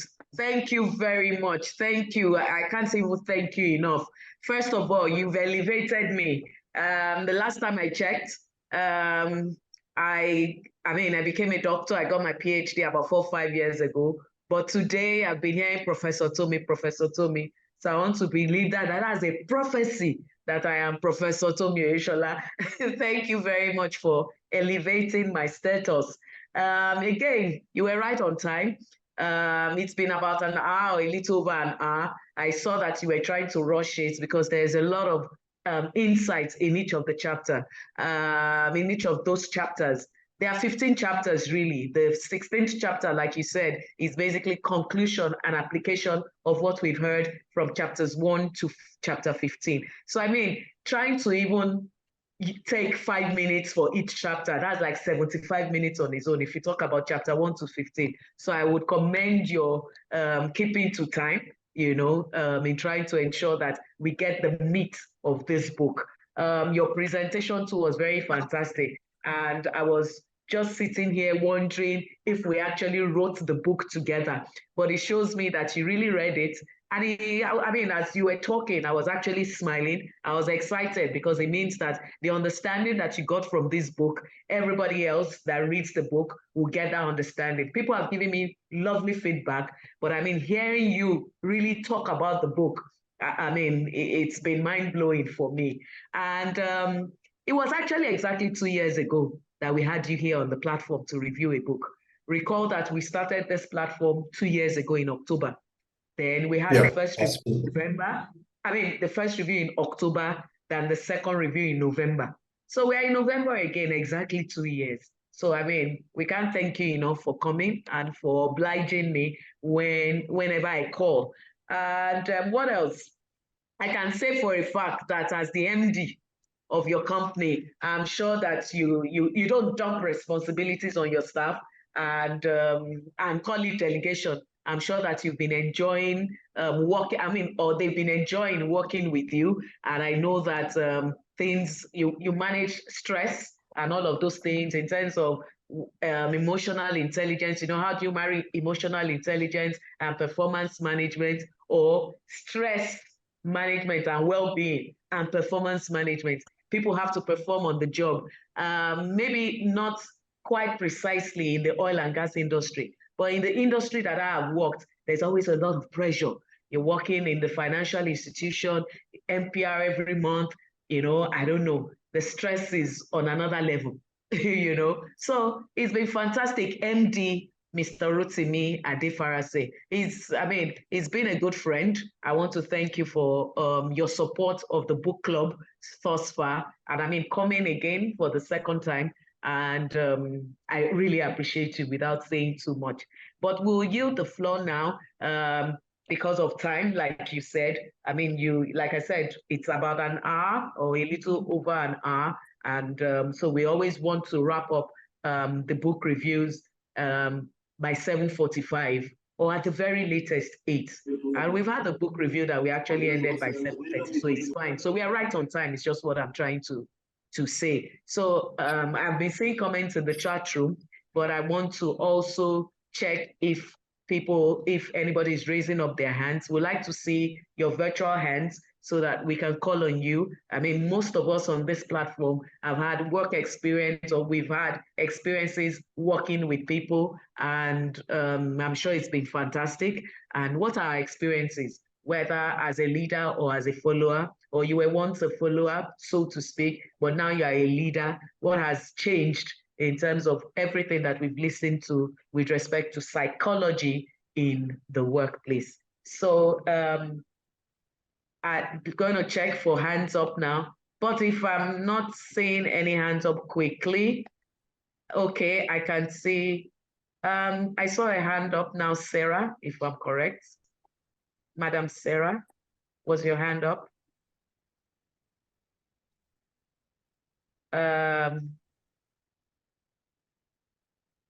Okay, first I'd like to call Mr. Kweku Tando. Mr. Kweku, okay, I can see two other participants raising their hands. Mr. Kweku Tando, Pastor Kweku Tando, please, can you unmute? Thank you very much, Tommy. And thank you for putting me on the spot. I was scrolling through and I said, yes, my boy is here. Let me put him on the spot. I had to be here today because unfortunately I could not attend the book launch. But first of all, let me thank the reviewer for doing a good job to the book. I've not read the book, but for me, it falls in line with what I do right now. I do a lot of training on strategic leadership and strategic planning in the sports sector, a sector that has never been regulated, let me put it that way, in terms of the workplace, in terms of the skills, in terms of communication and all that. So it's something that I relate with very, very well. We find that workplace psychology, if you look at, I've worked in the private sector, I've worked in the public sector. If you compare both, you'll see that there's been quite a bit of improvement in the private sector regarding workplace psychology and all what we heard today. But in the public sector, it's still a bit difficult. You can count the number of MDAs that are actually making any progress in this regard. And that's why we're still finding that many of them are not living up to expectation. In the sports sector, for example, I'm a medical doctor by training anyway. So this is something that relates well with what we do, but I've veered into sports administration with strategic planning as the niche. We find that, if I can use that sector as an example, there's very little attention paid to the workers in the sports sector. We tend to have a top to bottom approach. So you never hear of anything like motivation of the staff. You never hear anything about emotional intelligence. You never hear anything about team building and so on and so forth. And it's for people like me that are trying to now institute this in the sports sector, it's been very difficult, it's been challenging, but we're making headway in 1 or 2 states who are beginning to understand the importance of this. Each of those 15 chapters in the book are actually topics that we can spend a day discussing, each one of them. And each one of them is something that we all must invest in, either as leaders or even as followers. As long as you're working in an organization, as long as you're working with people, whether you're in charge or you're just a member of the team, all that has been discussed today in the 15 chapters needs to be addressed. First of all, to get the best out of you. Secondly, to get the best out of the people that are working either for you or with you. So I want to really commend Tommy for putting this book together. I'm definitely going to get a copy of this book because it's going to add to my references when I'm doing the work that I do. And I know Tommy will not charge me for that. So congratulations, Tommy. And thank you, Mr. Rotimi. Mr. Rotimi, the reviewer. Thank you very much. Very good job. Thank you. Thank you, my dear Egbon, my big brother, Dr. Kweku Tando. Thank you very much. Indeed, it was an excellent review, and you will get your book. You will definitely get your book. You should have gotten it before now, but you will get your book. 2 hands up. I'd like to take Madam Mrs. Olubumi Bajomo, please. You can unmute.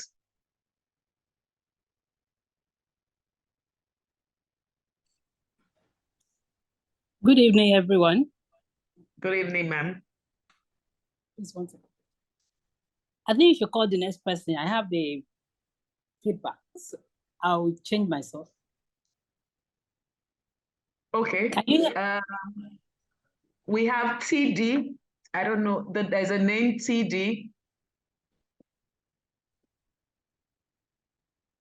You can unmute TD.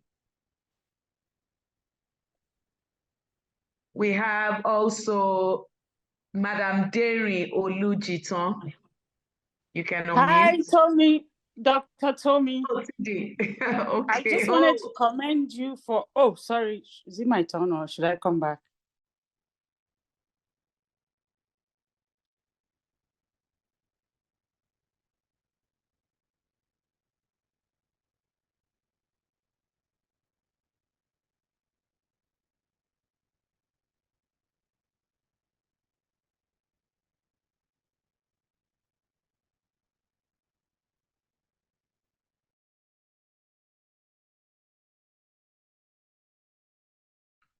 Good evening, everyone. Can you hear me? Good evening. We can hear you. Yes, we can hear you. Okay. Good evening. My name is Darian Olujiton. I'm actually viewing from the UK, and I can say this book is fantastic. Psychology in the workplace. It works. It cuts across, like you have said in the book review. Even though you hear Nigeria being called underdeveloped or developing country, you find out that even in the UK, you still need all these processes, for things to work right in the organization. I work within international recruitment, and a lot of the topics, you have written in this book applies. In fact, every one of them applies to the organization. I work within the NHS, so it applies within the organization because there are so many things. For example, diversity and inclusion. You have people who are coming into the country from abroad, and they have issues with adapting because the managers, the leaders, and their team leaders, where they work, do not have a lot of this knowledge, especially when it comes to diversity, when it comes to having emotional intelligence. There are just so many things. And when I was listening to the book review, I was like, I need to get this book and give it out to so many managers that I know. So I must really commend you. It's a very good book. I will definitely get several copies to give out. It really will help, even in my own role in training managers on how to better engage their staff, and especially when it comes to emotional intelligence. So thank you very much for that fantastic review, Pastor Rotimi, and for a job well done, Dr. Tony. Thank you. Thank you very much. Thank you. You'll get your book or your books in due course. We appreciate you. I appreciate you. Thank you very much for the feedback, ma. We'll take the next person. I think Dr. Bumi Bajomo. Are you ready now? Your hand is raised, Yes, Dr. Bumi. Yes. Okay, good evening, everyone. Apologies again. Okay, so my two contribution, one is on emotional intelligence, and then the other one will be a question. So in terms of emotional intelligence, I just wanted to speak from leadership and women perspective. You will remember we worked in an organization together that was largely populated and dominated by women at the top. And it seemed like at that time, we all didn't have what you call emotional intelligence. The process of conflict resolution was an issue. The reviewer talked about whether you want to win an argument or you want to foster cooperation. Sometimes when you have a lot of women at the top, I mean, the sky is so wide enough for us all, but most time we are actually our own enemies. So from this real life experience, I mean, as you would attest, it was like we were battling each other. We were all divided into factions. And then the gentlemen were just watching all of us. I mean, a lady was number 2, another lady was number 3, up until the 7th place, right? It was all populated by ladies. But we performed in terms of performance, delivering the numbers, but in terms of organizational culture and everything, it became quite toxic. And it was no surprise that at the end of the day, everybody left or they were asked to go at some point or the other. So I just wanted to know what you, from an author's perspective, what you have also learned given that particular experience and what we could have done differently. The sad thing was that after we had all now exited the organization, we now became sisters to date, you know, which we could have done them, but we did not do. We were busy battling each other, you know. And then now with the knowledge that we all have, you know that people battle different things at different stages of life. So you don't even know what the person has come to work with or what they are battling with at that point in time. And then we continue to battle them, you know, slug it out with them. I think we all can do better on emotional intelligence. And I hope by the time I pick this book, it would really help. So in my current role now, I cover like 33 countries. And I know diversity is something that I get challenged with on a daily basis because different culture, different practices. So given that this is a religious environment, or at least there are people of faith and yourself on this thing, I wanted to ask you a question. So I have 2 real life situations. So in a particular country, there is a staff that, okay, we have something to deliver, let's say on Monday, and then he needs to work on it by over the weekend. Then you are trying to reach him on a Saturday. He says, no, I'm a 7-day Adventist. I don't talk to people on Saturdays and I cannot communicate. And you have deliverables for Monday, meaning that you will lose that weekend. And then you only have Sunday, and then they will tell you he's going somewhere until afternoon. Such that when it was time to nominate a head of department for that unit, of course, I could in good conscience put my hands up and say this must be the person. Even though probably the person is actually quite good and competent at the job, but that diversity aspect and ability to also integrate work into life or life into work and make sure you work harmoniously with people was not there. So I just wanted to know from a religious perspective, there's another person who will tell you, I'm going to the mosque on Friday, and then after Friday's mosque, the day is over. So you can't get anything out of that person for 3 days straight. So, you know, these are all religious people. I just wanted to know, you know, the influence of religion also. I mean, we didn't talk about it here, but it also impacts the job sometimes. So I just wanted to know the viewer's perspective and the author's perspective. Thank you. Okay. Thank you, Dr. Bajomo. Thank you very much.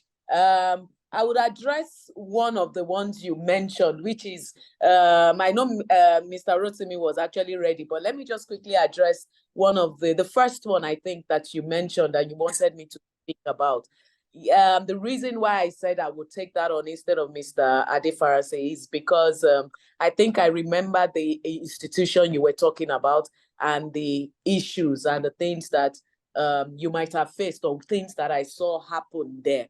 And something similar actually happened to me as well in another environment. But going back to that particular environment, I can assure you that sometimes when we are talking about emotional intelligence or even trying to work with people, that particular environment, it seemed like it was women to women in, you know, like you mentioned. But to be honest, it was just because I think, in my opinion, that particular environment, the very senior people were really dominated by women. But it actually happens in other organizations. So that experience that you had, I quite understand it. But what I'm just trying to say is that it doesn't necessarily have to be gender to gender, whether women to women, men to men, or women to men, because it could happen in any situation. So like I said, and in the book, I actually made reference to a situation that I experienced as well. And in that particular situation, it wasn't even a woman to woman. It was guy to woman. I've experienced woman to woman as well, even in the organization that you mentioned. I experienced it. It was very toxic, but somehow with emotional intelligence, so I wrote in my book that I learned emotional intelligence a bit late, because things that I would actually have not tolerated or tolerated in the past were the things that after a while I knew that people will call it politics, or people will say, you have become a politician. And I'll say, well, I've not become a politician. I've just learned how to handle my emotions better. Even if I have, in quote, good emotions, does the next party have good emotions? So my own reaction does not depend on the action of that other person. My own reaction depends on me. When I wake up in the morning, I talk to myself and I say, you know what, when I get into this institution, this lady will not get in my way. And so if I have that mindset, no matter what anybody does to me, I try to navigate my way around it. So I quite understand what you do. So now, to further buttress that, I mentioned that there was another institution that I worked, apart from this one that you mentioned. It was actually two of us again, but this time around, it was a gentleman. But guess what? Because of my experience in the previous one, which I managed well, in my opinion, I was even better able to manage with this gentleman. So maybe it's easier to even manage situations like this with the opposite gender. I want to believe, from experience, because women, the power tussle is always a lot. Like you said, we were a lot of senior people that were women in that other institution. So again, to cut a long story short, emotional intelligence is very important. So irrespective of the situation, whether there's a power tussle or people don't just want to listen to you, which is why in the first two chapters, I talked about ethics, and I also talked about character traits. Now, when you're dealing with people, different people are brought up in different ways. Different people have different DNAs. They have different character traits. They behave differently from me. I used to think when I was younger that I'm doing the right thing. Why can't you do the right thing? You get frustrated. Why can't you just be like me? In quotes, maybe that was my thought. Why can't you just be perfect? I'm not perfect, but I'm just saying in some specific situations. So which is why when you understand character traits, marry everything up with emotional intelligence and just not create a boundary or a barrier, but just ensure that whatever it is remains work, and try as much as possible to build healthy relationships so that when you leave that institution, there will be no bad blood, as it were. You and I worked together, and there was no bad blood, so to speak. You were head of a certain department in the marketing space. I was heading another department in the marketing space. And to a large extent, we had good relationship and all of that. So cut a long story short, emotional intelligence is important.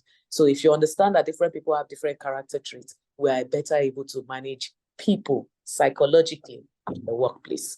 You also mentioned about somebody, I didn't quite get when you said 3 days off work or something, but I understood where you came from about on Fridays when it's time to pray or it's time to go to the mosque, and the person goes to the mosque, but I'm just trying to imagine that the person comes back and the person is not as effective as before.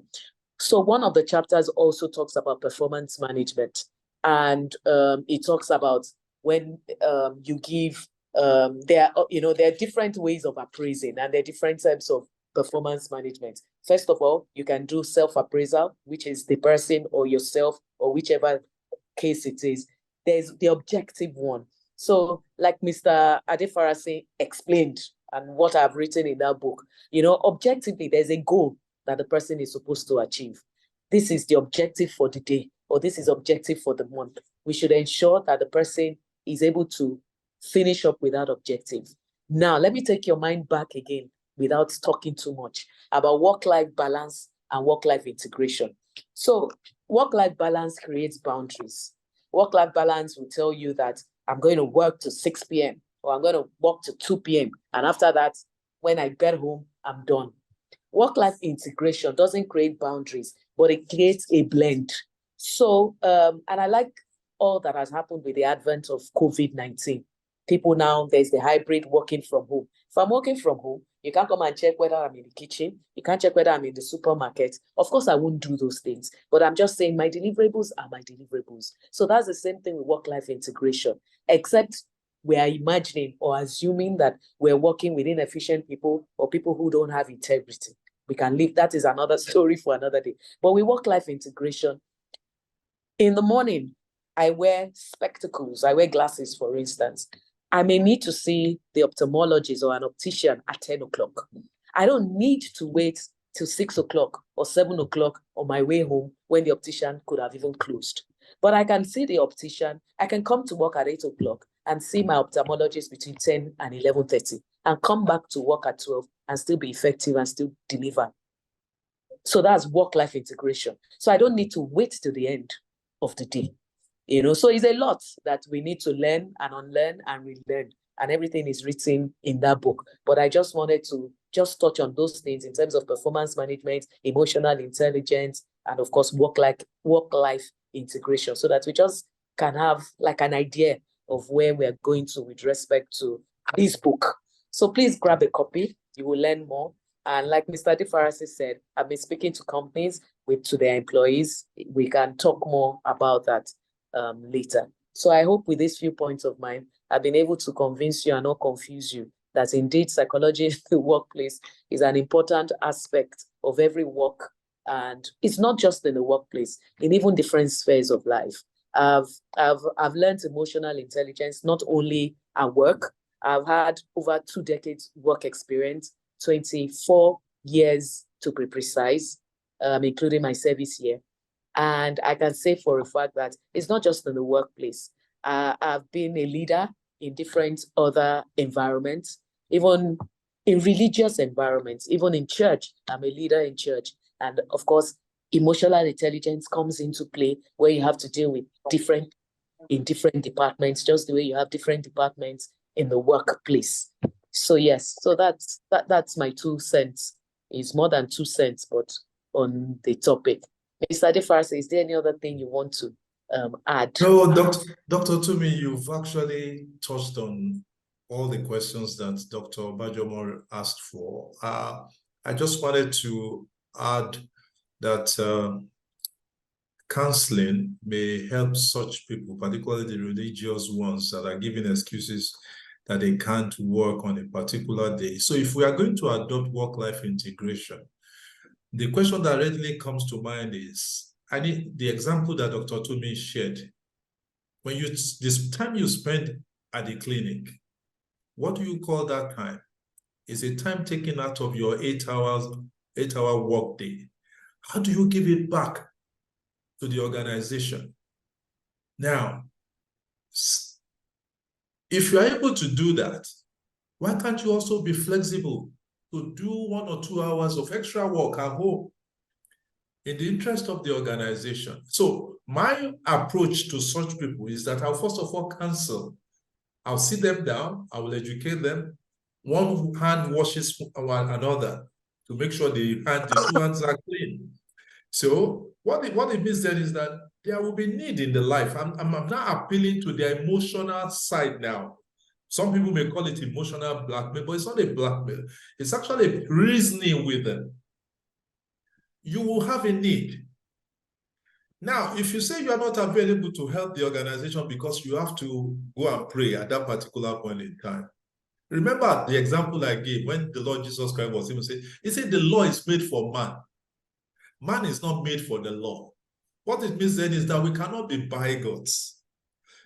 The God that all of us that we are calling on understands. So if you are using your religiosity as an excuse not to support the organization, remember the same religion that you claim to own and appreciate seriously is also saying that you need to be fair to all. The time you sign 8 hours or 9 hours for that organization, have you really given the company 8 hours? I'm not advocating that it should be a straight-jacketed one, but at the end of the day, you need to adopt this give and take spirit and attitude in life at the end of the day. If you're not a habitual absentee in church or in mosque, your leader will even understand why you don't show up on a particular day. That's just what I wanted to add to it. It's about appreciating both your employer and the employer also appreciating the employee, and they are supporting one another to achieve business objectives. That is what matters at the end of the day. So that would be my other contribution to what you and Bajomo said. So thank you very much. Very spot on, very on point. So we don't want to breed, as leaders, we don't want to breed, I don't know, for lack of another word to use, lazy followers, for lack of another word to use. Because like he said, you have taken an hour out of the schedule that you have signed. So an hour after or an hour at home to send emails or do some other things would not, kill you, so to speak. So so that's the blend that we should have. Because really, if your supervisor or your leader should say, okay, yeah, well, you can't do this at this time because some things have to be done, then so be it. But there should be some form of blend of flexibility. There shouldn't be boundaries, really, when we talk about work-life balance, because there are some things that need to be done in the morning. That's why I used an example of, I need to go to the optician, for instance. It won't be every day. It could be once in 2 years. So it's not for us taking excuses off work for flimsy, things, So that's the kind of mentality we should have as leaders when we're trying to manage the people who work with us. So that's it, basically. Any other contribution? I would like to disabuse the mind of everyone about women being in leadership positions and working under women leaders. I think it has to do with the individuals. One of the questions that I will ask myself, with the example that Dr. Bajoma and yourself gave about a particular organization where things were a bit toxic, is how did they get selected as leaders? Was it a very clear process of selecting them?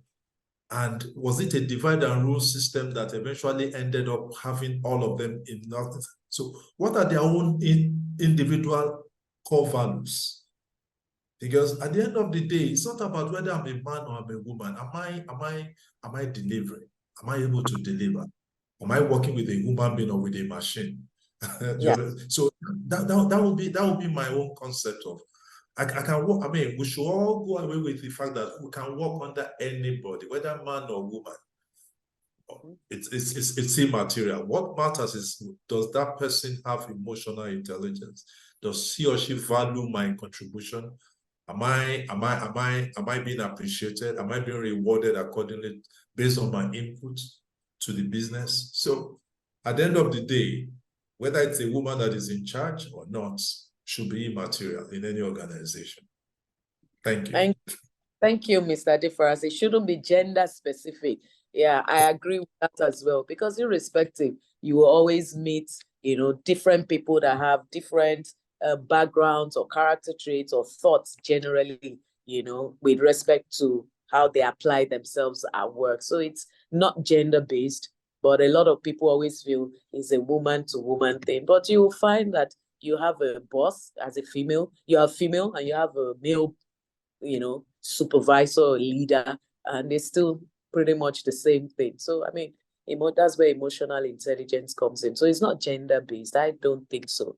I've worked with wonderful females. I've worked with wonderful males, and again, I've worked in toxic situations where there are gentlemen involved or there are ladies involved as well. But thank God that most of my career, it's been a wonderful experience. So, yeah. So I think that's about it. No more hands up. So we can begin to wind down the day. And there's so many comments in the chat room, which unfortunately, and apologize, I'm not able to navigate because I'm not using my mobile device rather than my laptop. I don't know what happened there. So I've sent a number. There are 2 numbers but I've sent a number to the platform. If we want to be fully part of the TRI-METROPOLITAN book club, we have about 250 people on the platform. It's a WhatsApp platform, and it's not interactive. It's not going to disturb you. it doesn't affect your daily, a lot of people are in different groups, so I know you'll be a bit skeptical about joining the group, but I can assure you that it's not a noisy platform. You just hear from me in particular every month when we have a review, just to let us know that we are meeting like this, and we send the link and all of those things. So yes, it's not an interactive platform. It's just for dissemination of information. Like I said, there are over 200 and about 250 people currently on the platform. I've sent a number, WhatsApp only. Please send me a WhatsApp if you want to be part of the book club. Again, if you want the book, a copy of the book, please send a WhatsApp message to that number as well. Like I said, apologies, we're unable to respond to all the messages now, but I'm sure some responses were coming in from me and my colleague. So thank you once again. Let me reintroduce the book club for those who didn't join early. And Pastor Itwa also spoke a little bit about the book club and the books that we've been reviewing, which Mr. Rotimi Adefarasi also reiterated on. So TRI-METROPOLITAN Book Club was actually birthed 2 years ago, of October. And every month we've been reviewing books, except the month of December. So next month there will be no book review, because December we usually take time off to just relax and unwind and rejuvenate and prepare for the new year. So we always review books in terms of leadership books, motivational books, religious books, lifestyle, health. So we talk about different things, how to just better ourselves, our lives, and the people around us, and just generally to bring a reading culture back to our society. Good news is we've been looking at trying to start a book club, a subset of this for our children, teenagers, the youth, and of course, younger ones. So more details will be communicated on that book club platform. The book club, like I said, is a subset of a TRI-METROPOLITAN club. Now, what does TRI-METROPOLITAN club, what is it about? TRI-METROPOLITAN club, every quarter. Before, it used to be every month, but every quarter we just try to unwind. We would go somewhere, have dinner, games, board games, karaoke and all of those things, just to relax in a clean environment, sort of like a Christian environment.